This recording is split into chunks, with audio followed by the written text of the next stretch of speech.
Nigeria vs. South Africa. Which country is better for investment? Being an African country on the west coast, Nigeria's terrain is diverse, with climates ranging from dry to humid tropical. Nigeria's people, on the other hand, are its most diversified aspect. Yoruba, Igbo, Fula, Hausa, Edo, Ibibio, Tiv, and English are among the hundreds of languages spoken in the country. Natural resources abound throughout the country, including substantial amounts of petroleum and natural gas. Abuja, the national capital, is located in the Federal Capital Territory, which was established in 1976 by decree. Lagos, the historic capital, continues to be the country's most important commercial and industrial center. Nigeria is bordered by Niger to the north, Chad and Cameroon to the east, the Gulf of Guinea of the Atlantic Ocean to the south, and Benin to the west. Nigeria is Africa's most populated country, with an area larger than Texas in the United States. South Africa, on the other hand, since the formal end of apartheid, Afrikaans, apartness or racial separation, in 1994, has been a popular tourist destination due to its varied topography, immense natural beauty, and cultural diversity. For much of the 20th century, South Africa's isolation. It is thousands of miles from major African cities like Lagos and Cairo, and more than 6,000 miles, 10,000 km, from most of Europe, North America, and Eastern Asia, where its major trading partners are located. This helped to reinforce the official apartheid system. South Africa now has a very stable mixed economy that benefits from its lush agricultural lands, abundant mineral resources, tourism attractions, and highly developed intellectual capital. However, greater political equality and economic stability may not always imply social harmony. At the turn of the century, South African society faced numerous challenges, including rising crime rates, ethnic tensions, large inequities in housing and educational possibilities, and the AIDS pandemic. Hello viewers, welcome to another day of discoveries on Africa Reloaded, and thanks for joining us. Today we make a comparison between South Africa and Nigeria to find out which is better in terms of investment or stay. Stay connected as we find these factors like economy, infrastructure, geography, and topography, etc., that differentiate one from the other. Geography and topography. Nigeria's terrain is characterized by plains in the north and south, which are punctuated by plateaus and hills in the center. The Sokoto Plains are located in the country's northern corner, while the Borno Plains in the northeastern part stretch all the way to the Lake Chad Basin. Soft, geologically young sedimentary strata underpin the Lake Chad Basin and coastal areas, including the Niger River Delta and western parts of the Sokoto region in the extreme northwest. These locations have gently undulating plains that become wet during the rainy season. The country has a tropical climate, with rainy and dry seasons that vary depending on where you are. The southeast is hot and humid for the majority of the year, whereas the southwest and deeper interior are dry. The north and west have a savanna climate with distinct wet and dry seasons, whereas the extreme north has a steppe environment with limited precipitation.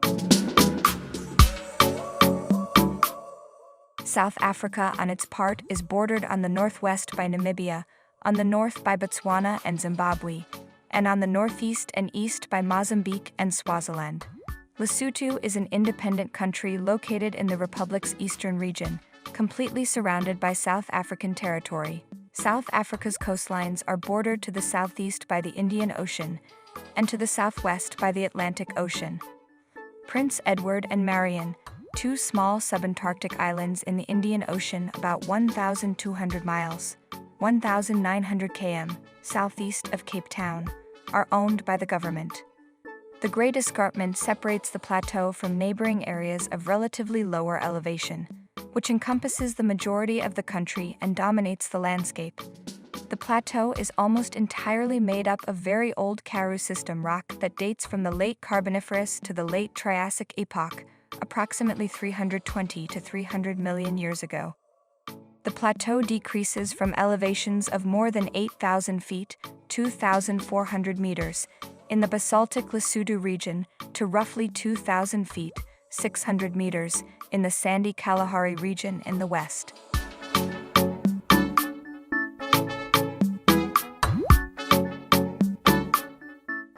Economy of Nigeria.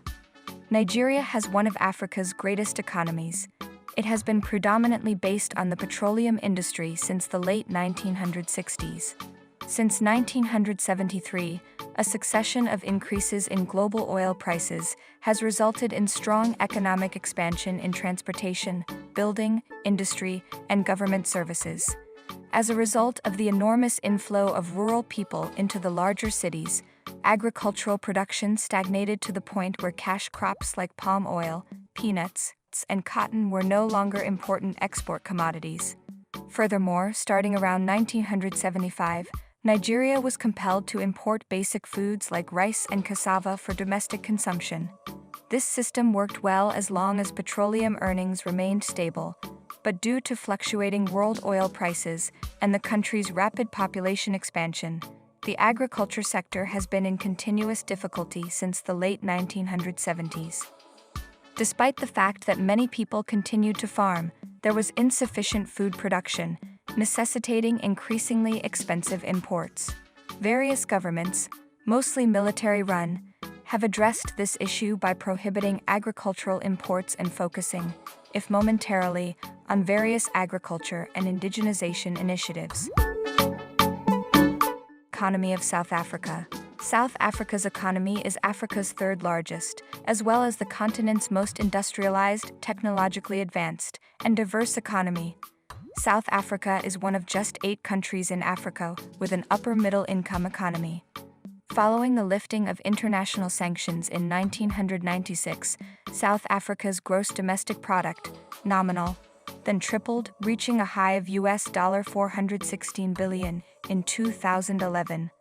Within 2 decades of the end of apartheid, foreign exchange reserves climbed from $3 billion to approximately $50 billion, resulting in a diversified economy with a growing and sizable middle class. Although the natural resource extraction industry remains one of the country's largest, contributing $13.5 billion to GDP annually, South Africa's economy has diversified since apartheid ended, with a focus on services. The financial sector contributed $41.4 billion to South Africa's GDP in 2019. South African financial institutions managed around $1.41 trillion in assets in 2021. As of October 2021, the Johannesburg Stock Exchange's entire market capitalization was $1.28 trillion. South Africa's state-owned businesses, SOEs, play a vital part in the country's economy, with the government owning a stake in roughly 700 SOE in a variety of industries. In 2016, inefficient government bureaucracy, tight labor restrictions, a shortage of skilled personnel for several high-tech businesses, political instability, and corruption were the top 5 hurdles to conducting business in the country. The banking industry, on the other hand, was evaluated as a significant positive feature of the economy. The country is a member of the G20 and the only African country in the organization.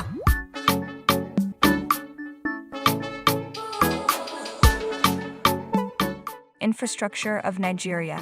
Nigeria's infrastructure includes highways, railroads, airports, and communication networks.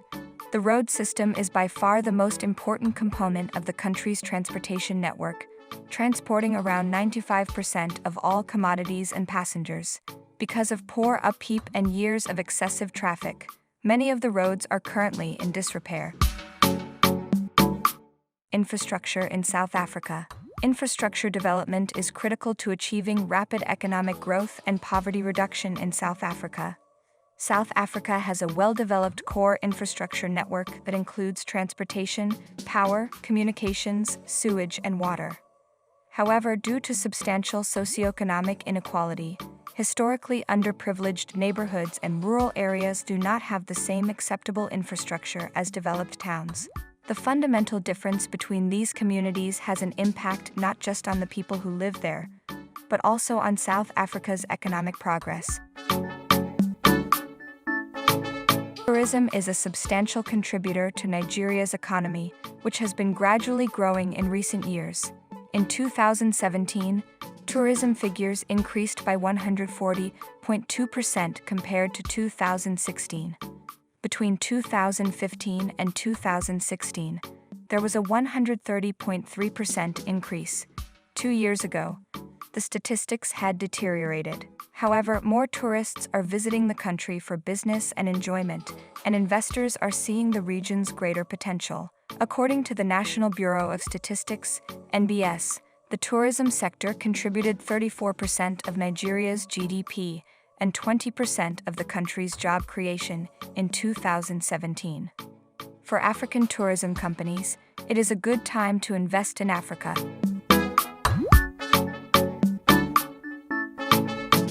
Standard of living in Nigeria. A meal, such as pressed chicken, suya, or pepper soup, can be purchased for $3 to $5 from a street vendor or a local restaurant in Nigeria. Of all, a pricey date at a posh restaurant could cost up to $50 per person, including beverages. Keep in mind that as a result of the current recession, the costs of imported beverages served in bars and other common hangout locations have doubled, if not tripled. Larger tray of eggs, 30 eggs, costs around $4 to $5, 5 pounds of potatoes costs around $3, and a bucket of oranges costs around the same. A huge pineapple would cost between $2 and $3. Meat costs a little higher, and most foreigners in Nigeria shop at ShopRite, a major grocery brand established in South Africa. Standard of living in South Africa. A respectable level of life is related with a monthly salary of roughly 7,000 rand per person, according to a 2018 study. This has been revised using a subset of the CPI and now amounts to 7,541 rand per person per month in 2020. This is the median per capita household income of people in South Africa who own a set of indicative things that are widely recognized as necessary for a decent standard of living. Material things, neighborhood features, and social networks are among the items. Thanks for watching this video. In comparison of which country is better, I leave you to make your choice following this video. If you loved this video, do not hesitate to like, share, and subscribe for more updates on Africa Reloaded.